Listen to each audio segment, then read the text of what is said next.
MP Rempel-Garner. Thank you, Chair. Mr. Peters, on your website, Stripe says it wouldn't be passing along the savings from the government's announcement with their deal with Visa and MasterCard to lower fees for small businesses on some pricing models due to, quote, their credit card processing in Canada for businesses on standard pricing increasing by 0.036%, primarily due to the recent introduction of GST-HST taxes for certain network card schemes. Has Stripe ever lobbied the Canadian federal government on this issue? I have been engaged with the Department of Finance on this, yes. When we first learned that this was under consideration, that there was a negotiation going on, and that it would be effectively a reduction for a subset. What's that? When did you interact with the government on that? I have been here in Ottawa multiple times over the past 2 years, Okay. so did over a period of time. Did that posture come from any direction from the board? No, it did not. Okay. Stripe lobbies the federal government on a wide variety of economic policy, including not limited to taxation policy, correct? We do engage in a number of areas, particularly areas that would improve competition and overall lower costs in the payment space. Things like open banking, access to the real-time rail. Sure. Since accepting the role of economic advisor to the Prime Minister, has Stripe required its board member, Mark Carney, to undertake any sort of preventative compliance measure to ensure that it does not run afoul of federal lobbying rules? I'm not engaged with the board. Yeah, but you would know, like, is there a preventative compliance measure to ensure that now you have a board member who is directly writing economic policy that ostensibly would benefit Stripe? Is there any preventative compliance measure to ensure that Stripe does not run afoul of federal lobbying rules? Again, I'm not engaged with the board, but I'll try to answer your question. It's a simple yes or no, frankly. Well, so you don't know? I'm not engaged with the board. In this instance, the board was not involved with this decision. I'll ask a different question. Prior to Mr. Carney accepting the role of economic advisor to the Prime Minister, did Stripe contact the Federal Lobbying Commissioner to proactively ensure compliance with federal lobbying rules? I want to make sure that I'm precise on that, so if it's okay, may I please follow up with you? Certainly. So you'll be tabling that with the committee? I will follow up and work to follow up in the best way possible. You will table with the committee. You're not going to be backdooring me on this. You will table that with the committee, yeah? So, I'm afraid I'm not sure what that technically means. Does that? Well, it means. That? So, do you realize that not complying with the Lobbying Act can be a criminal matter that is taken up with the RCMP? Again, I'll follow up and table it with the committee. I want to make sure that we're precise on that. Has the board ever discussed in Mr. Carney's attendance the impact of any sort of federal economic policy, including but not limited to taxation policy, on Stripe? If you're asking whether the board has engaged in public policy advocacy in Canada? No, I'm asking whether the board has ever discussed the impact of Canadian federal economic policy, including but not limited to taxation policy, on Stripe while Mr. Carney was on the board. No, not to my knowledge. I'm responsible for public policy, and I'm not aware of any engagement by any member of our board. We will be putting forward a production order for this type of information, by the way. Excuse me, I'm sorry. So is Stripe not concerned about the optics of one of its board members making economic policy for the federal government without any sort of guardrail or proactive compliance measure to ensure that it doesn't run afoul of federal lobbying rules? Like I said, I'm not engaged with the board, and in this instance, the board was not involved in the decision at question here in the hearing today. So the board would never have discussed the impact, you've got it right on your website that the reason why you're not passing these savings along to small businesses is because of federal taxation policy. So ostensibly that has an impact on business operations. So just to be clear, and on the record, you are saying that the board never discussed this type of taxation policy or any sort of federal economic policies, its impact on Stripe's operation? To my knowledge, the board and no member of the board has engaged on behalf of Stripe on a public policy matter. No, but I'm asking if they discussed it, not if they lobbied, because here's the optics, right? You have a member of your board who has a direct line to the finance minister and the prime minister, and now you are a beneficiary of a federal government policy. They didn't include any sort of caveat saying that you have to pass this savings along to small businesses. Don't you think that looks a little sus? The board was not engaged in this decision. We don't see a conflict with respect to Stripe. You have a board member whose godson is the godfather to the finance minister and is the economic advisor to the prime minister. And you are telling me you don't know if you proactively put a compliance measure around this man, given the subject matter that we are talking about today.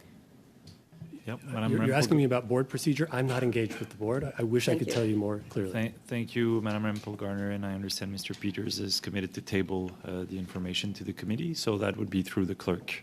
Thank you. Thank you, Mr. Chair, and Mr. Peters. My questions again will be to you. I have served on board of an international retailer. I've served on board of financial institution, and I've served on the executive teams in those large organizations as well. So I know the role of a board, and the role of a board is not advisory. The role of the board is governance and final decision-making process. It is not advisory. So they are involved in the big decisions and approving or rejecting the big decisions of management on things. So it would be shocking to me that the Stripe board, which includes Mark Carney, the former governor of the Bank of Canada and financial economic advisor to the Prime Minister of Canada, would make a decision about not complying with the Government of Canada without a board discussion. So you're telling me you're not aware that that's happened? We are complying with every obligation we have. We're talking about an expectation in this case. We have met that expectation by passing through the reduction. The decisions in this regard were management-level decisions. The board was not involved. So when you're on a board, the compensation is pay. The compensation is shares, options, director share units, a whole bunch of share-based equity things. In fact, it's a requirement for that. Are you aware, MP Rempel-Garner asked you this, I think, or MP Patzer did, are you aware of what any of those compensation packages are? I'm afraid not. Well, I think perhaps it would be helpful, since you're based in Washington and you're dealing with that lobbying too, for you and for this committee to know it is.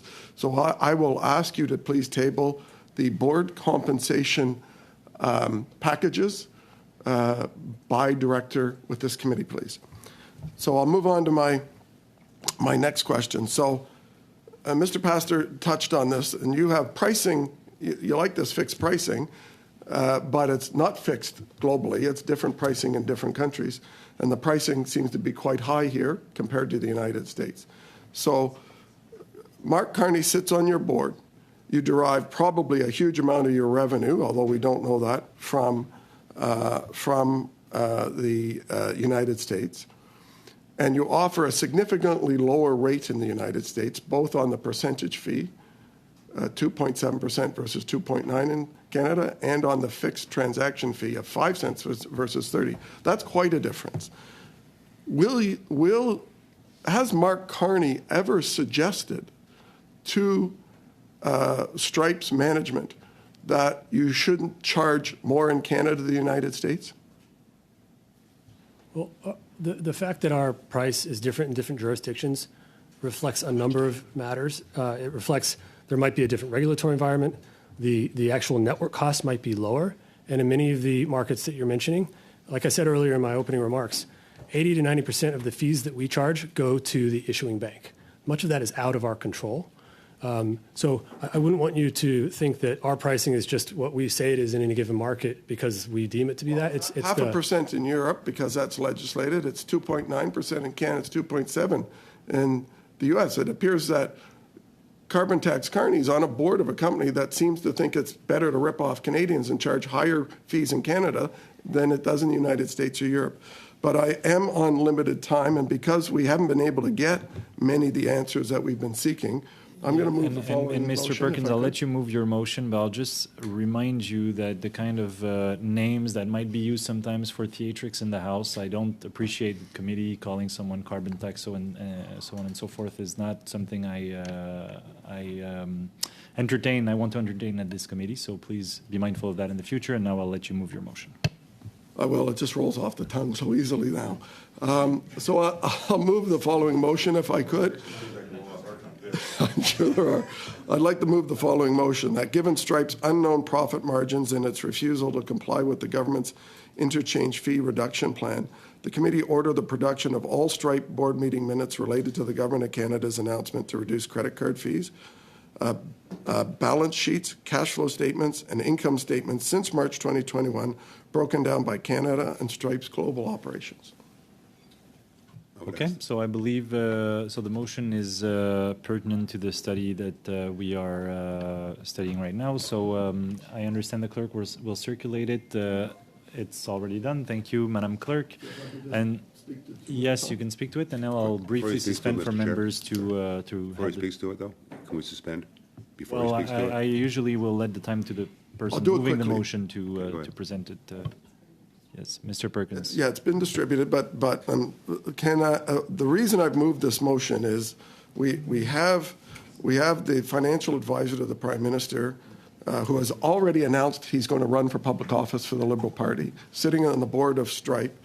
The Minister of Finance making this grandiose announcement that we're doing this great thing for small business and reducing fees when in fact one of the prime and growing companies in Canada that provides that process is actually refusing to implement it, while the board member is sitting and advising not only the company and governing the company, but also advising the Prime Minister, and then blocking what the Government of Canada wants to do. So the only way we're going to get to the bottom of some of this is to actually know just how profitable it is and whether or not Stripe claim that their costs are going up and they have to charge Canadians more than they do in the United States and Europe, and that the GST has somehow hurt them, is for them to be transparent and reveal the documents. And as a committee, we have the right to ask for production of documents of witnesses when they've given testimony, and that's what I'm doing here today.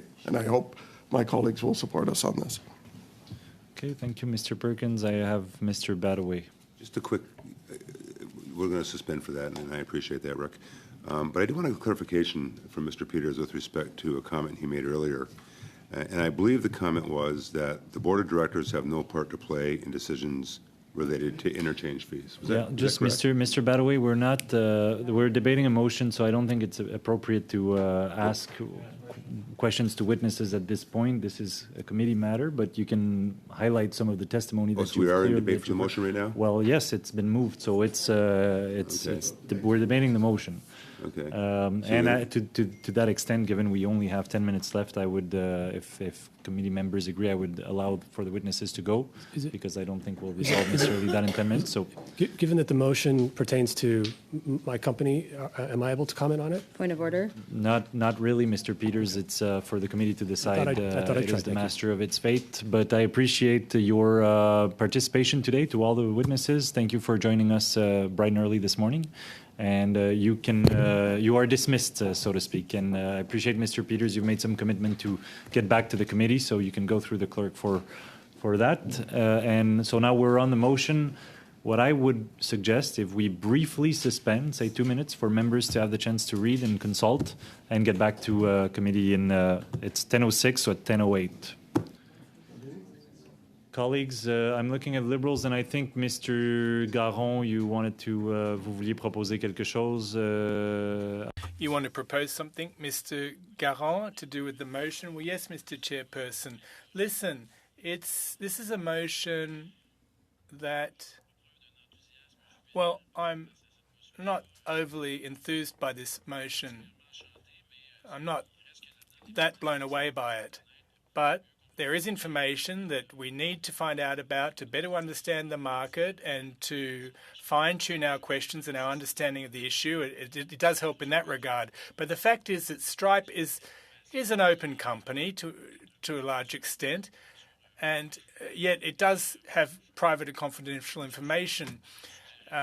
Now, perhaps I could suggest to Mr. Perkins that he might move a friendly amendment to his motion so that we can consult that documentation in camera to get a better sense of what the market looks like. But look, here we're asking for a lot of things. It's very broad, and it's not 100% clear the way it's drafted that it will allow us to go about understanding how these fees affect various businesses more than others. And I think it would be courteous on the part of the committee that we ask for that to be in camera. But I don't want us to debate this for 2 hours. I defer to Mr. Perkins to see if he'd be prepared to entertain that proposal. MP area, but yeah, there's no such thing as a friendly amendment on a motion. But so, Je déposerai un well, in that case, I'd move an amendment so that the documentation would be consulted in camera by the committee. Well, we understand what the thrust of the amendment is, and so we can now debate that. You haven't given us a specific wording, but at the end of the motion, we could add, for example, that the documentation will be only available to the committee when in camera. So is there a consensus? Specific amendment that Mr. Garon is proposing? Or then we're debating the amendment. I'm looking around the table. I see yays on the Liberal side and the Conservatives. And Brian, I don't want to forget you. You're virtual, but I see you nodding. So, okay, so the amendment is then passed, which brings us back to the motion as amended.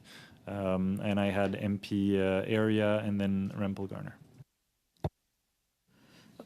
Mr. Chair, while I do appreciate partisan politics both in the Commons and in committee in its deliberation, this particular motion is too intrusive because if we start taking this route, then there's no limit up to which we can ask the private companies. Maybe it will start asking the details of the private companies, their own internal information, and it can. It's a slippery slope. It can come down to individuals too.